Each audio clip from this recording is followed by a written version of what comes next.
नमस्कार मित्रों, मैं डॉक्टर चेतन मंगा पंजाबी एक बार फिर से आपके सामने प्रकृति के नियम को बताने के लिए और कुछ ऐसा प्रकृति का नियम बताता हूँ मैं आपको कि जिसे आज मनुष्य खंडित कर चुका है। और उस खंडन के साथ हर मनुष्य जिसने उस प्रकृति के नियम को खंडन किया है अपनी विनाश का, हो रही आत्महत्याओं का, पागलपन का, ज़्यादा बीमारियों का, ज़्यादा दवाइयों का, अनाप शनाप भोजन का, इन सब चीज़ों का कारण है उस नियम का खंडित हो जाना। सबसे बड़ा कारण है मनुष्य रोगी हो रहा है उस नियम का खंडन करके, आत्महत्याएं हो रही हैं उस नियम का खंडन करके, परेशान हैं लोग, अवसाद तनाव में जा रहे हैं उस नियम का खंडन करके। क्योंकि आज से कुछ समय पहले, कुछ सालों पहले की बात करूँगा तो लोग उस प्रकृति के नियम का बड़ी शुद्धता के साथ पालन करते थे और प्रकृति अपने सारे नियमों को अपने उन जीवों द्वारा दर्शाती है जो मूक हैं, जो जंगलों में रहते हैं, वनों में, घने जंगलों में रहते हैं। और जिस प्रकृति के नियम की बात कर रहा हूँ वह प्रकृति का नियम है झुंड में रहना, समूह में रहना, अपने परिवार के बीच रहना। आज मनुष्य अपने परिवार को, अपने बुज़ुर्गों को, अपने खून के रिश्तों को, अपने सगे संबंधियों को पता नहीं क्यों तोड़कर अकेला रहना पसंद कर रहा है। और उस अकेलेपन से उसके साथ जितनी परेशानियां बनती हैं, कोई उसे हौसला देने वाला नहीं होता, कोई उसके साथ खड़े होने वाला नहीं होता। उसके दुख में, उसके सुख में उसके पास अपना कोई नहीं होता, उसका समूह नहीं होता, उसका झुंड नहीं होता।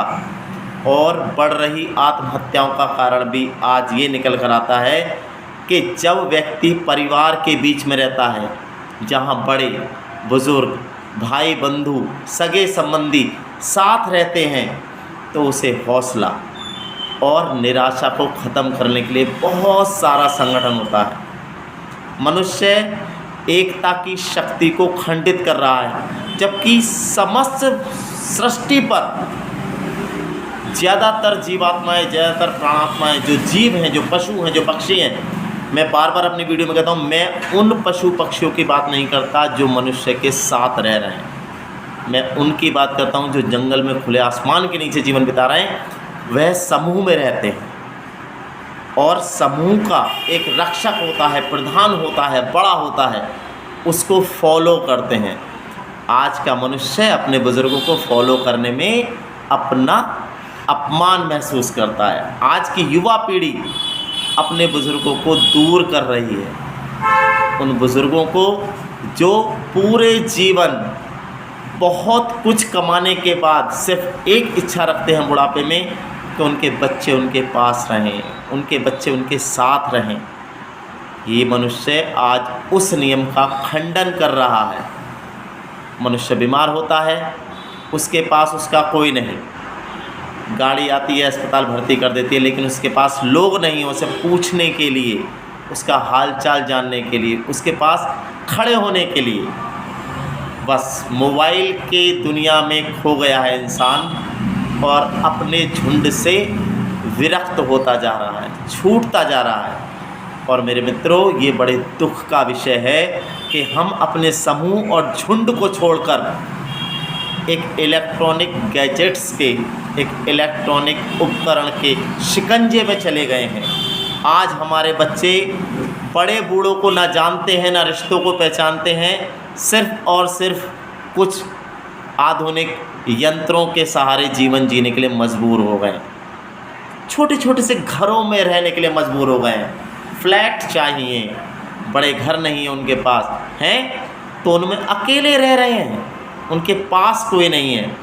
मेरे मित्रों, कहने के लिए तो बहुत बड़ा वीडियो बन सकता है, लेकिन छोटे से की कारण ये है, लोग पता नहीं कितनी जल्दी देख पाते हैं, नहीं देख पाते हैं। लोग शॉर्टकट, जल्दी से कुछ जानना चाहते हैं। जबकि ये जो नियम है झुंड में रहना, ये संगठन और एकता की शक्ति का नियम है।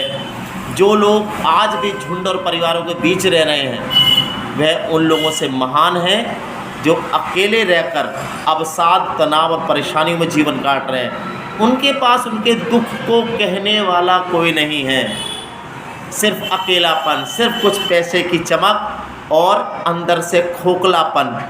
इस झुंड के में ना रहने के नियम को खंडन करने के कारण मनुष्य आज ऐसा होता है। अपने बड़े बुजुर्गों की बात को ना मानना उसे आनंद प्रदान करता है। उन्हें लगता है उनकी बात मानना हमारे लिए बंधन है, लेकिन वह हमसे ज़्यादा तजुर्बा करके बैठे हैं जीवन का, और हम आज ये यंत्रों के, ये इलेक्ट्रॉनिक्स उपकरणों के माध्यम से अपने जीवन को ख़त्म कर रहे हैं।